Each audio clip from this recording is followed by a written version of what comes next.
എല്ലാവരും SSLC public exam ഒക്കെ കഴിഞ്ഞ് വലിയ കുട്ടികളാകാണ് അല്ലേ, +1 കടക്കുകയാണ്.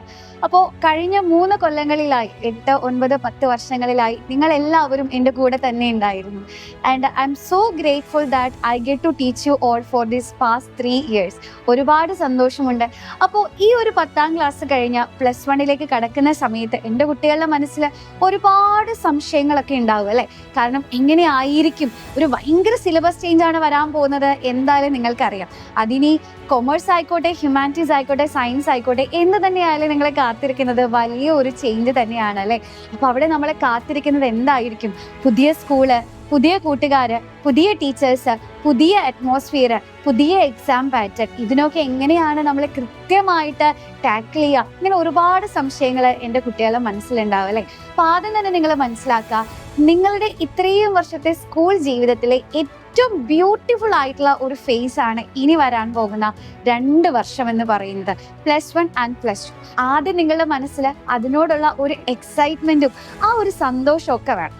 ഇനി രണ്ടാമതായിട്ട് നമുക്ക് പഠിക്കുന്ന കാര്യത്തിലേക്ക് വരും. അപ്പോൾ ഞാൻ സയൻസ് എടുക്കാൻ പോകുന്ന കുട്ടികളെ അഡ്രസ്സ് ചെയ്ത് തന്നെ ആദ്യം പറയാം. നിങ്ങൾക്കറിയാലോ, നമ്മൾ ഇതുവരെ കണ്ടു വന്നതൊക്കെ ഒരു ട്രെയിലർ ആണെന്ന് വേണമെങ്കിൽ നമുക്ക് പറയാം. ഇനി അങ്ങോട്ട് ശരിക്കുമുള്ള മൂവി നമുക്ക് കാണാൻ കിടക്കുന്നതേ ഉള്ളൂ. കാരണം ഇത്രയും നാളുകൾ SCERT സിലബസിൽ നിങ്ങൾ NCERT സിലബസിലേക്ക് ഷിഫ്റ്റ് ചെയ്യുകയാണ് അല്ലേ. അത് അവിടെ നിങ്ങളെ കാത്തിരിക്കുന്ന ഓരോ സബ്ജക്റ്റിൻ്റെയും സിലബസ് എന്ന് പറയുന്നത് ഭയങ്കര വലുതാണ്. സിലബസ് വലുതാണെന്നത് മാത്രമല്ല, അത്യാവശ്യം നല്ല ഡിഫിക്കൽട്ടിയുള്ള ടോപ്പിക്സ് തന്നെയാണ് നിങ്ങൾക്ക് പഠിക്കാനുള്ളത് കേട്ടോ. അപ്പോൾ നമുക്ക് എന്താ ചെയ്യാൻ പറ്റുക? ഫസ്റ്റ് തിങ് നിങ്ങൾ ചെയ്യേണ്ടത്, ഇതുവരെ നിങ്ങൾ പഠിച്ചു വന്ന ക്ലാസ്സുകളിലെ ബേസിക് ആയിട്ടുള്ള കാര്യങ്ങൾ അടിപൊളിയായിരിക്കണം. നമ്മുടെ ബേസ് സ്ട്രോങ് അല്ലെങ്കിൽ ഇനി അങ്ങോട്ട് പഠിക്കുന്ന കാര്യങ്ങളൊന്നും തന്നെ തലയിൽ. പിന്നെ സ്കൂള് തുറന്നു കഴിയുമ്പോൾ പോയിട്ട് അയ്യോ മിസ്സേ ബേസ് മനസ്സിലായിട്ടില്ല, ഇത് ആദ്യം ഒന്ന് പറഞ്ഞു തരുമെന്ന് ചോദിച്ചാൽ ഒരിക്കലും ടീച്ചേഴ്സിന് അതിനുള്ള സമയം ഉണ്ടാവില്ല. അതുകൊണ്ട് ഈ ഒരു വെക്കേഷൻ ടൈമിൽ, അതായത് നിങ്ങൾ 11th അഡ്മിഷൻ എടുക്കുന്ന മുമ്പായിട്ടുള്ള ഈ ഒരു ടൈമിൽ ചെയ്യേണ്ടത് നിങ്ങളുടെ ബേസ് ഒക്കെ ഒന്ന് സ്ട്രോങ് ആക്കി എടുക്കുക എന്നുള്ളത് തന്നെയാണ് കേട്ടോ. അതിനുശേഷം നമ്മൾ ഓരോ ചാപ്റ്റേഴ്സ് പഠിക്കുമ്പോഴും വലിയ കാര്യങ്ങളാണ് പഠിക്കുക. സോ ഓരോ ചാപ്റ്റർ പഠിക്കുമ്പോഴും കൃത്യമായിട്ട് റിവൈസ് ചെയ്യാൻ എൻ്റെ കുട്ടികളാരും മറന്നു പോകരുത്. അതേപോലെ നിങ്ങൾ റിവൈസ് ചെയ്യുന്നതോടൊപ്പം തന്നെ ഇമ്പോർട്ടൻ്റ് ആണ് മാക്സിമം ചോദ്യങ്ങൾ പ്രാക്ടീസ് ചെയ്യുക. NCERT ക്വസ്റ്റ്യൻസ് ചെയ്യണം, PYQs ചെയ്യണം, മൾട്ടിപ്പിൾ ചോയ്സ് ക്വസ്റ്റ്യൻസ് ചെയ്യണം. ഇതെല്ലാം നിങ്ങൾ ഡെയിലി പ്രാക്ടീസ് ചെയ്യണം. ഏത് ടോപ്പിക്കാണോ പഠിക്കുന്നത് അത് റിലേറ്റഡ് ആയിട്ടുള്ള ചോദ്യങ്ങളെ നിർബന്ധമായിട്ടും എൻ്റെ കുട്ടികൾ പ്രാക്ടീസ് ചെയ്യണം. അതൊക്കെ പിന്നീടുള്ള കാര്യങ്ങളാണ്. ഇപ്പം നിങ്ങളുടെ മനസ്സിൽ ഞാൻ സയൻസ് എടുക്കണം എന്നൊരാഗ്രഹം ഉണ്ടാവും അല്ലേ.